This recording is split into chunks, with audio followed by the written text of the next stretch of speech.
A few years ago, I went on a Hawaii cruise with a few friends. It started out as a great little vacation. However, by the third day at sea, things started getting weird. After 2 days of eating constant sushi, I started to feel a little dizzy and lightheaded at times. My friends told me no more sushi, as it probably had something to do with that. But anyway, after a few drinks, I separated myself from my friends, who were sitting in one of the ship's many bars, and started walking back to my room because I really wasn't feeling too well. I took some weird lower deck route back in the direction of my room since some of the bars were on the lowest public levels of the ship. I asked one of the maids in the hallway which way was the quickest to get to the section my room was in. The maid had a very thick accent, but I understood her to have said, "Keep going straight, then make a left at the sign." So I did that. I came to a sign. I don't remember what it said, but it was a sign, so I turned left there. I was in some narrow hall with a tiled floor instead of carpeting. It didn't seem like the right way to go at all. It seemed more like an employee-only section. Still, I figured I'd give it a chance before turning back and continued down this narrow hall. I came to a corner, then looked to my right, and here was the creepiest hallway you could possibly find on the ship. Half the lights were out, one was flashing on and off, but at the end of this tiny hallway was someone standing, facing the wall. My head started to hurt even more as I saw this. I had to rub my eyes to make sure what I was seeing was real. When I moved my hands away from my eyes, the person standing by the wall was now looking at me. Considering they were standing in the dark section of this hallway, not lit up by lights, I couldn't really see much about their actual face other than that I knew they were looking at me. I turned and went back the direction I came. I walked back down the hall. The maid was gone now. However, with my head still killing me, I managed to get back to the lobby of this floor, and at that point, finding the elevators was easy. I made it back to my room easily at that point and crashed into bed. I was sure I had gotten food poisoning from the sushi because my stomach was also hurting along with my head. Anyway, I woke up at some odd hour in the night and I couldn't move.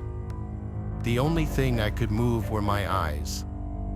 I tried looking around the room, but my inability to move my head or sit in an upright position made seeing a lot of the room difficult. I remember something seemed to appear in my peripheral vision. I turned my eyes to the opposite side of the room, and there was a figure facing the wall. As I looked at it, I wanted to scream or run, but I couldn't do anything. It was as real as could be. I knew I was seeing it. The head of the figure turned around to face me, but all I saw was black. The body, the face, everything about this figure just looked black. The figure started to move closer to me. The most disturbing thing about it, though, was that as it moved towards me, it didn't move its limbs. It seemed to just slowly float towards me. The figure stopped over my bed. Now I could slightly see a face to it, and I recognized it as that person I saw earlier in the night in that hallway. I don't remember exactly how long that figure stood over my bed, but suddenly I saw its mouth open twice as wide as you'd expect to be humanly possible. Out came a deafeningly real scream, so loud that I think it woke me up completely from the sleep paralysis I was just in.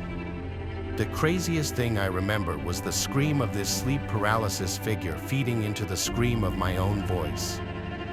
I was finally able to make a sound.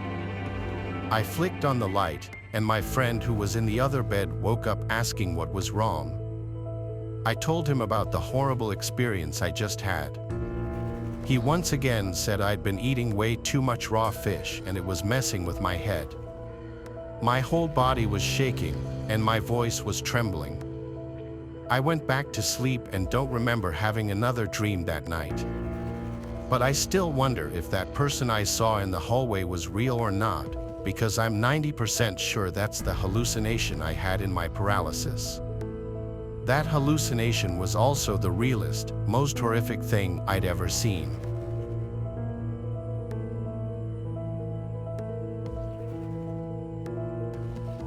And I were 19. At the risk of sounding pretentious, the two of us come from well-off North Jersey families and get to enjoy our summers down the Jersey Shore. My house is in Belmar, New Jersey, and his is in Lavallette. It was a random summer night during the week, and Alex was driving the two of us from my house in Belmar down to Lavallette, about an hour's drive. To be completely honest, I preferred hanging out at Alex's house not only because it was a little nicer, but because the general vibe of Lavallette is more geared towards kids our age. If we weren't scouring the area for a party, we could enjoy some drinks on one of the many private beaches we technically weren't supposed to be on. I could go on and on about things to do down the shore, but for the sake of brevity, I'll try my best to get to the point.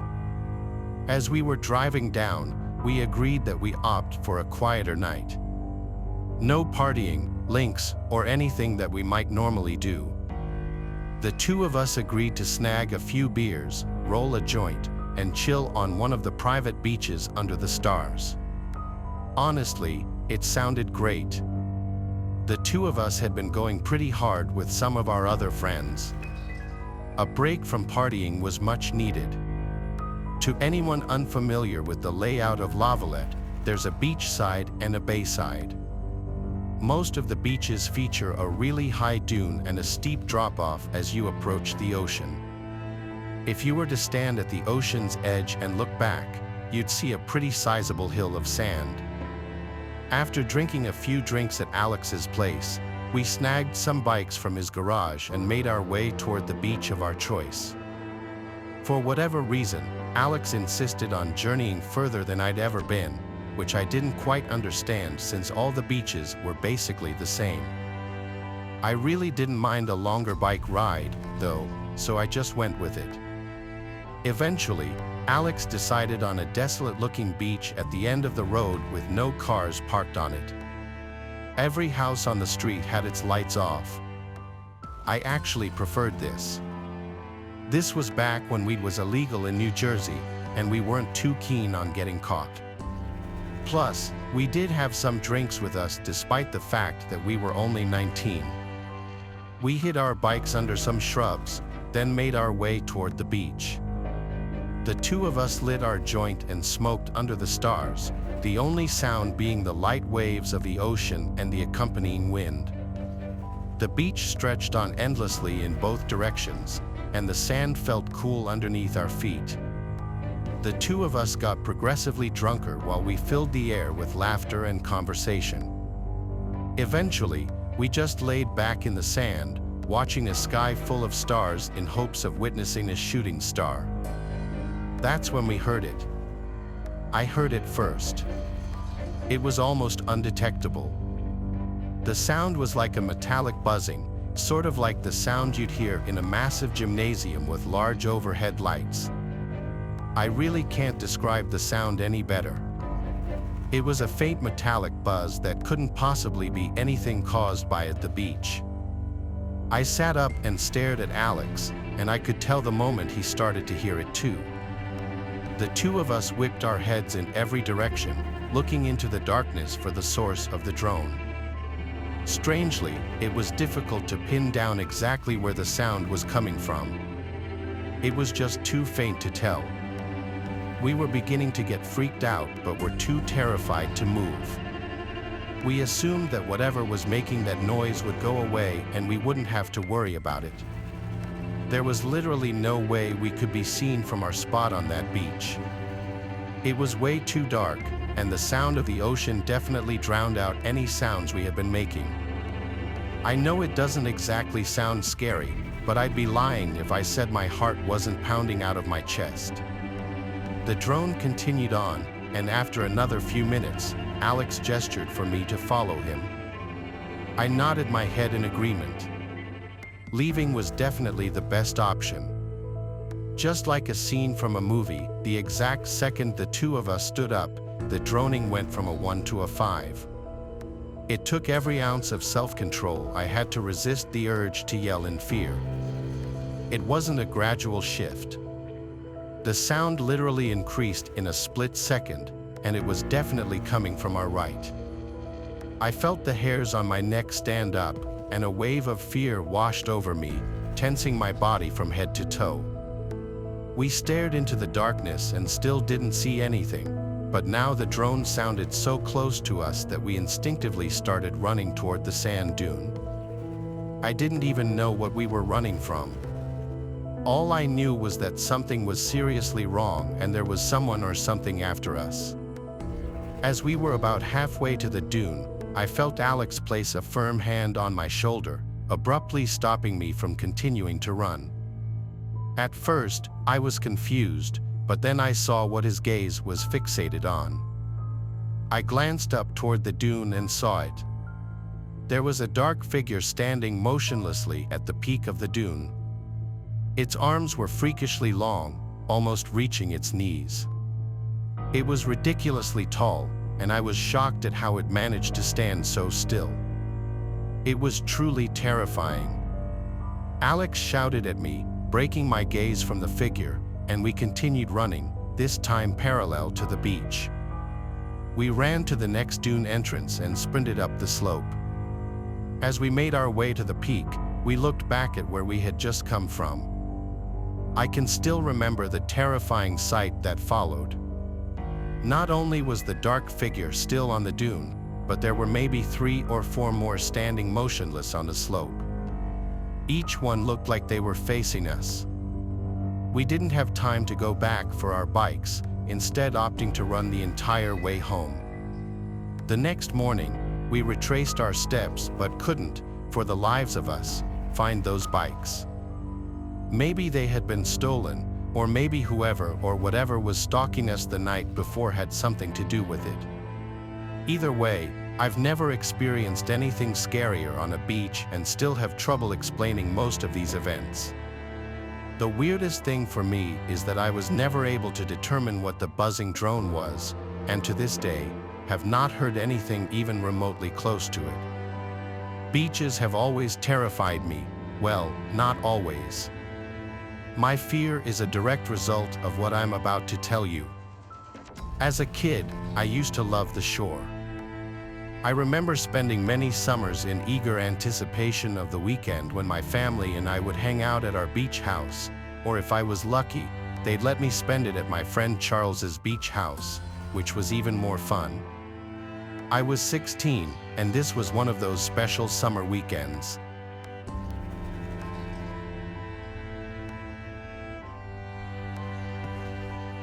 When I was 14 years old, my family and I went on a boating trip out of Melbourne's western Port Bay.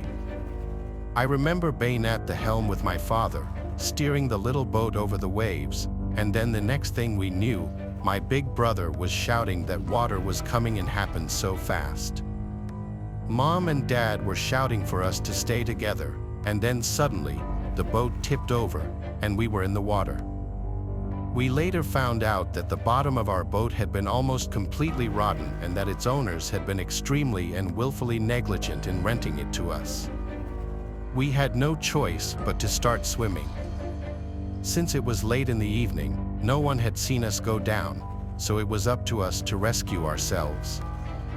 I was a reasonably good swimmer, and we all had life jackets on, but it was still around 2 miles back to shore. Land looked like it was a long, long way away. Darkness fell as we were swimming, but my dad started to struggle, and my big brother swam back to try and help him.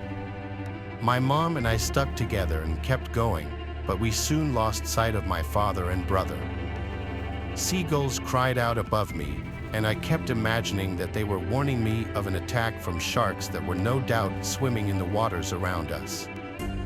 I could see land, but it didn't seem to get any closer. Finally, after more than 3 hours in that water, I felt the sandy bottom against my feet. I'd reached the mud flats of what I believed was the mainland, but my mom, dad, and brother were nowhere to be seen. I was weak, cold, and exhausted. I dragged myself through the mud, which at some points was almost up to my waist, and this was even more terrifying than the swimming. The mud kept on sucking me down, and I was terrified that I'd sink and be suffocated. My muscles ached, my lungs burned, and I felt like I was about to pass out at points, but at the same time, I knew the clock was ticking, that it was essentially down to me and me alone to get help from my family. The clock was ticking in my head, and I needed to get my family the help they badly needed. When I finally made it ashore, I realized that I was on French Island, an island with an old disused prison on it that has only about 40 people on it. I ran through the bushland, using up the last reserves of my energy, it felt like, and feeling thorns scratching against my legs and arms. I ran for a long time too, stopping every so often to catch my breath before continuing through the bush. Finally, I found a house, and after banging on the door, someone opened it, and I told them what had happened. I just remember crying and crying as they tried to comfort me and how I begged them to help find my family. They told me everything was going to be okay and that they'd contacted the Victoria Coast Guard. I appreciate that they were just trying to console me, but I knew they were wrong. The next morning, the bodies of my mom, dad, and older brother were recovered from the water off the coast of Fairhaven. Words can't express how devastated I was, and I was filled with this overwhelming survivor guilt, thinking that I should be the one dead. For 5 long years, I was a wreck, and I think I might be dead from drink and drugs if it wasn't for the birth of my first kid. For a long time, I avoided any kind of large body of water, which included swimming pools, before my therapist suggested that I undertake some exposure therapy. This would involve brief trips to a local pool, but at first, my anxiety was so bad that even if my head was above the water, I just couldn't breathe. I tried for 4 months, but nothing worked until a local swim coach heard my story and offered some help. Over the next year or so, the therapy started to chip away at my fear until finally, I was able to look at the sea without feeling like I was about to have a panic attack. My proudest moment has been taking part in a charity swim across the Rip, which is an infamously rough stretch of water. We helped raise money for a domestic violence charity here in Australia, which is a cause very close to my heart for reasons that could well make for another true scary story. It might have taken me 20 years, but I no longer let my fear control me. I now understand that what happened wasn't my fault, but the irony of needing water to heal the very trauma that it created has never been lost on me.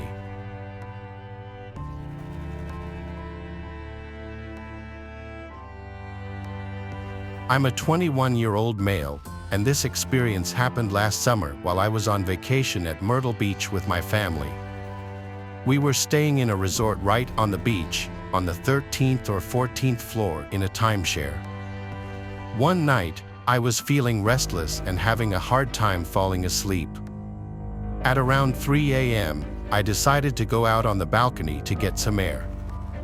I stepped out and was stunned by the beauty of the full moon and the moonlight on the water. The beach was completely empty as far as I could see, and I had never seen it like that before.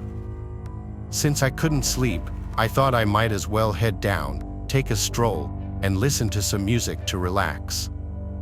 Hopefully, when I returned, I'd be able to get some sleep. It was really unsafe and dumb of me, but since it was 3 a.m. and the rest of my family was asleep, I decided to head down without letting anyone know I was going.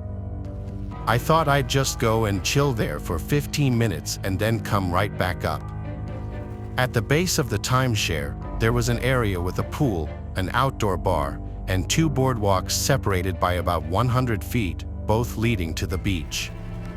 On the sides of the boardwalks, there were swaths of tall grass separating the ocean and the resort. When I got down to the base, the entire area was completely deserted, and I started walking down the boardwalk on the right towards the beach. As I walked down, I suddenly saw someone approaching me from the beach. This was strange because I had a pretty clear view of this same area from the balcony just before and had seen no one. I started to get a bit nervous as I saw this figure approach. As I got closer, I saw it was a man, maybe in his late 30s, who had a backpack on and was wearing glasses with large square lenses.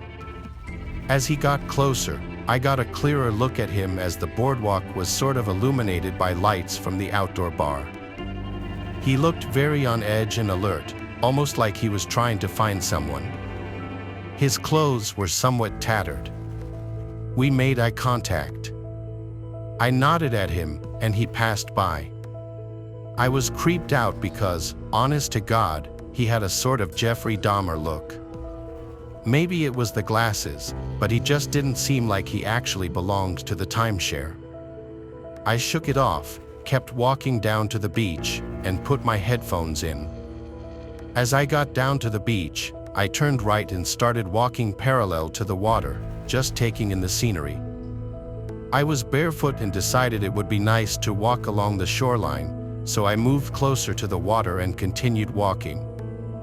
I was walking for no longer than a minute before I got a really strange feeling that something was wrong. I took off my headphones and turned around.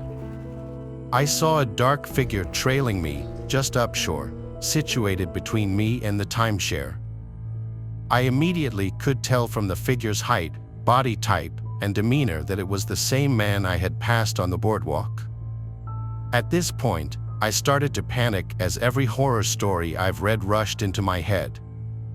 At the same time, I tried to rationalize it because it felt too surreal that I might actually be in a dangerous situation.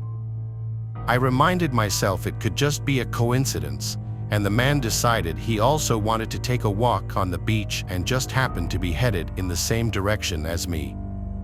I took some breaths, turned my head back to the ocean, and continued walking in the same direction. After a couple of seconds, I turned my head back again and saw that now he was much closer to me. He was not walking parallel to me but was definitely walking towards me. I picked up my walking speed, turned my head back around, and saw he was matching my faster pace and still walking towards me. In the water, still, for some reason, I thought, okay, maybe he also wants to walk by the water. There's no way I'm actually being followed by a creepy man on a deserted beach.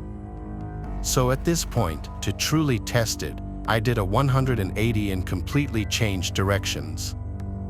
As I turned my head, I saw him completely change directions with me and continue closing the distance, now power walking. It suddenly hit me that I was in a really bad situation.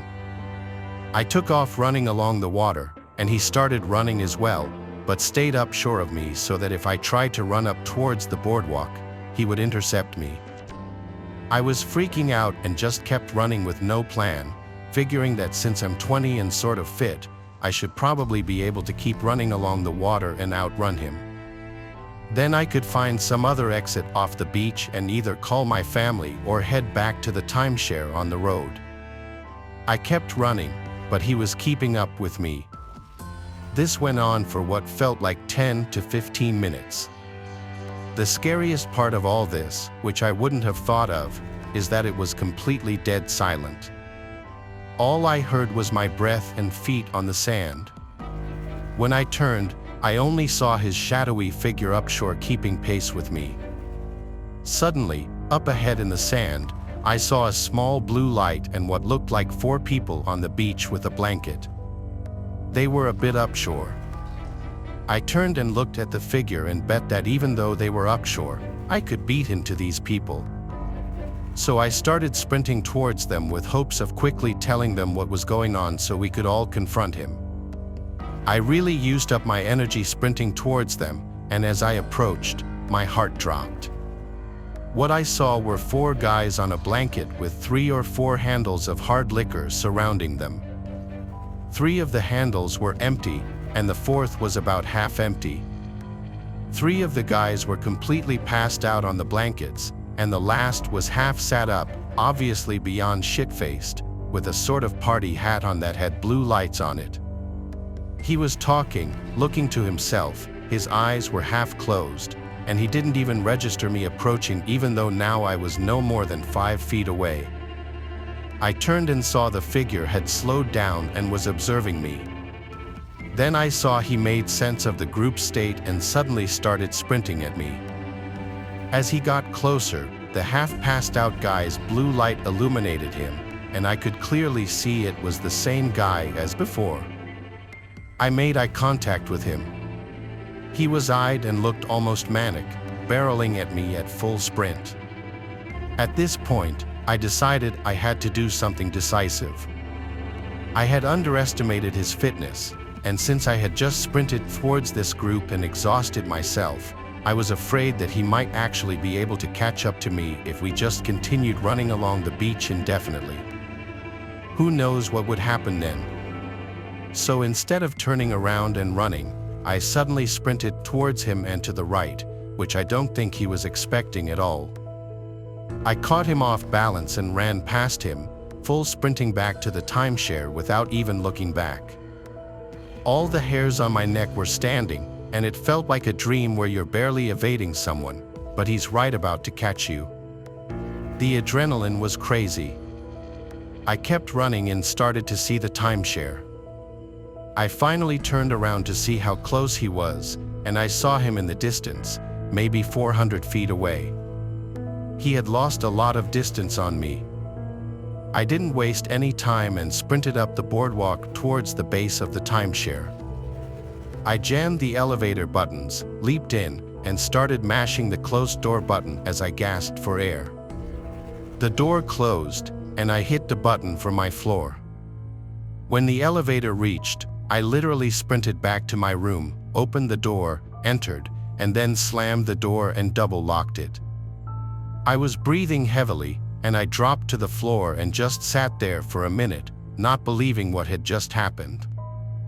I crouched and crawled over to my room as I was literally afraid he might be able to see me through the window on our balcony. I entered my room. Let's just say I definitely wasn't able to sleep after that.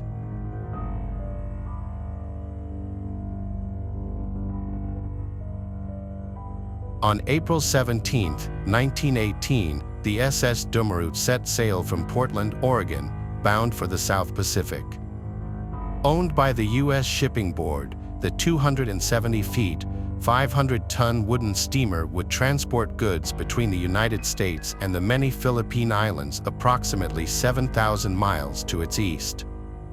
Its manufacturers, the Grant Smith Porter Ship Company, had high hopes for their creation, but right away, ill omens prompted hushed concern. When the ship launched in Portland during the spring of 1918, it tumbled into the water and smashed into several houseboats on the Willamette River. The ship's captain, a hardy Scandinavian named Ola Berenson, dismissed the apprehensions of his anxious crew members, and they set sail for San Francisco during the finer climes of the late summer. The Dummerut departed the United States in September of 1918, made a stop in Hawaii, and then sailed on to Guam. Finally, on October 16th, the ship sailed out of Guam's Opera Harbor destined for the Philippine capital of Manila. Only then was it loaded up with its final cargo, which just so happened to be several thousand gallons of gasoline and a monumental shipment of trinitrotoluene, more commonly known as TNT. As the Dummerut pulled out of Opera Harbor, heavy storm clouds gathered on the horizon. Then, before long, the storm broke in earnest. The Dummerut crashed through the roaring waves of the Philippine Sea, its crew battling the elements to keep her afloat. Then suddenly, disaster struck. A bolt of lightning streaked through the sky, striking the Dummerut's wooden deck and setting off a chain reaction that ignited both the shipment of gasoline and the crates full of dynamite. In the years that followed, survivor Theron Bean stated that the forwardmost portion of the ship simply erupted into flame following the bright white flash. Soon after, the call went out to abandon ship. The ship's crew rushed aboard its 3 life vessels, which consisted of a small raft and 2 boats. But in their panic, the men failed to evenly distribute themselves between the three vessels. This meant that while one of the lifeboats departed with just 9 people aboard and 11 empty seats, the other became dangerously overloaded with over 30 terrified sailors hanging on for dear life. Soon after, the 3 vessels were separated by rough seas. On October 26, 1918, the Sunday Oregonian reported that Captain Berenson, his second mate, and 3 crew members had been found alive and well. They had been picked up by a transport ship just 9 days after the Dumaru exploded. Their quest for survival was over. Their shipmates, on the other hand, were not so fortunate. Thean Bean, who found himself crammed aboard the boat of 32, stated that they rode through the night until finally, the rising sun revealed Guam on the horizon. Yet, the Dumaru's survivors were horrified when a sudden change of wind and currents sent their boat off course, floating aimlessly in the Philippine Sea. The men's hopes were reignited by the sudden appearance of a passing steamer. They began frantically rowing in its direction, waving and shouting as they went, but frustratingly, they remained unspotted as it sailed past them and into the distance. For the next few days, the sailors hoped and prayed for favorable winds. But as time passed, the situation grew critical. Their daily rations allowed for only 2 tablespoons of water and 1 piece of hardtack. Then, after 7 days of drifting, they found themselves too weak to row.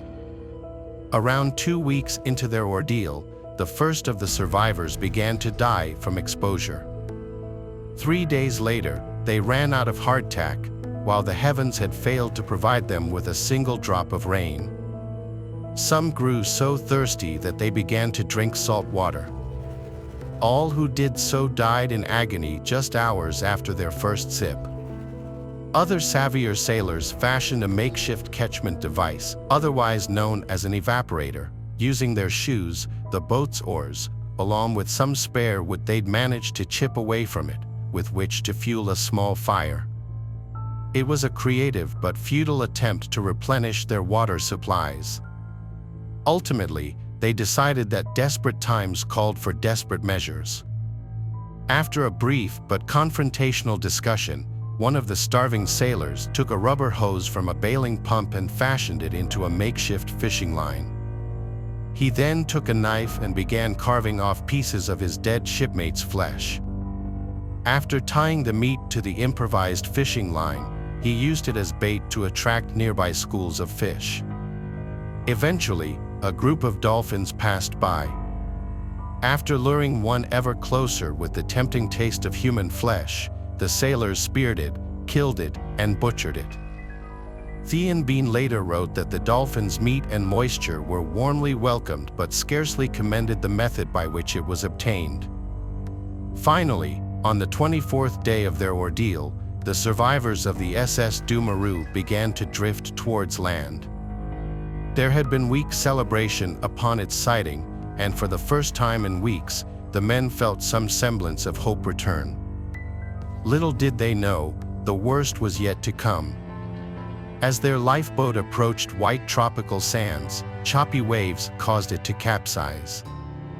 The surviving sailors were tossed among a seabed strewn with jagged skeletal coral, inflicting terrible gashes and scrapes to their tender sunburned skin.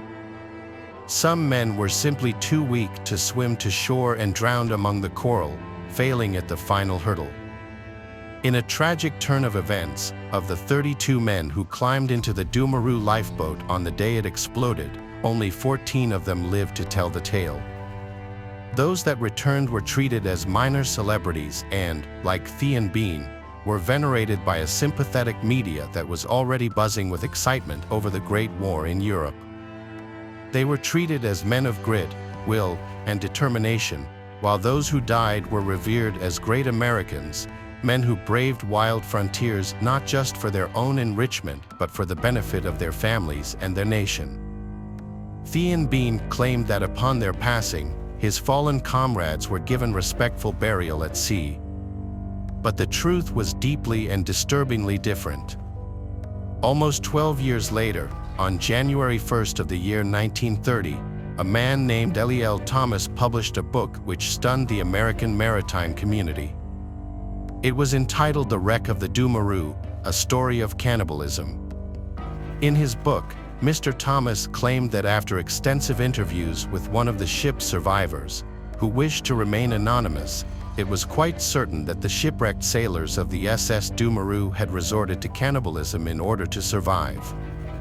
The book caused outrage and indignation among vast swaths of the American public, so much so that a reporter from the New York Times was tasked with verifying Mr. Thomas's account. This reporter subsequently discovered that not only was Mr. Thomas's source a reliable one, being the Doomuroo's assistant engineer Fred Harmon, but his narrative was identical to the U.S. Navy's own official version of the incident. According to the report taken from a U.S. naval base in the Philippine Islands, 4 of the Doomuroo survivors passed away on the 18th day of their ordeal. One of these men, the ship's first engineer, had supposedly permitted his fellow sailors to consume his flesh upon his passing, and so they did. After carving off pieces of the dead man's flesh, the surviving sailors boiled the meat in a kerosene can. It tasted good, the assistant engineer reportedly stated. Everyone seemed to feel a little better after eating. The next day, the survivors ate a little more, but this time Harmon reported that the amount of salt in the meat made everyone sick and crazy. Harmon also stated that the proposal to cannibalize the dead was the suggestion of a Greek sailor he referred to as George. Wielding a hatchet, George was alleged to have demanded that they consume the flesh of the fallen. "We're all dying," he reported. George yelled, "Cook the chief or I'll do it myself." Finally, on the orders of the Doomuroo first mate, George the Greek prepared the flesh of the dead men for consumption and did so under the watchful eye of a lieutenant named E.V. Holmes. The lieutenant went ahead and ordered the Greek to place small parts of flesh on the wooden boat baler that was shaped like a large sugar scoop and then wash them in the sea. Harmon said afterward, the wooden baler was passed around to all. Harmon went on to state that George the Greek ate first and then, I quote, offered the flesh to Holmes, who took it and ate it, thereby showing the rest of us that he desired us to do likewise. We ourselves had come around to George's way of thinking, and we decided to go right on with what the Greek started. Though the men had initially been horrified at the idea of eating their crewmates, they eventually agreed that it was, and I quote, the only possible means of saving our lives, and for our comrades, it was a fate not much worse than to be eaten by sharks. After eating the head engineer, they allegedly also ate a Hawaiian mess boy who had grown so weak that he couldn't move. Following the publication of Eliel Thomas's highly controversial account, the Doomuroo survivors admitted that the reports of cannibalism were true. However, the Connecticut Examiner went on to report that, quote, speculation still persisted about several disappearances, speculating that some men jumped overboard and became shark food rather than risk being eaten by their comrades, and grisly unsubstantiated rumors of casting lots before an unlucky chief engineer and Hawaiian mess boy were killed, cooked, and eaten. Reports of cannibalism and the allegations of voluntary deaths include details that are beyond horrifying. But perhaps one of the more subtly chilling aspects of this case is that had it not been for a shift in the wind or had the passing steamer noticed the small lifeboat and come to its rescue, this grisly and terrifying episode might well have been averted entirely.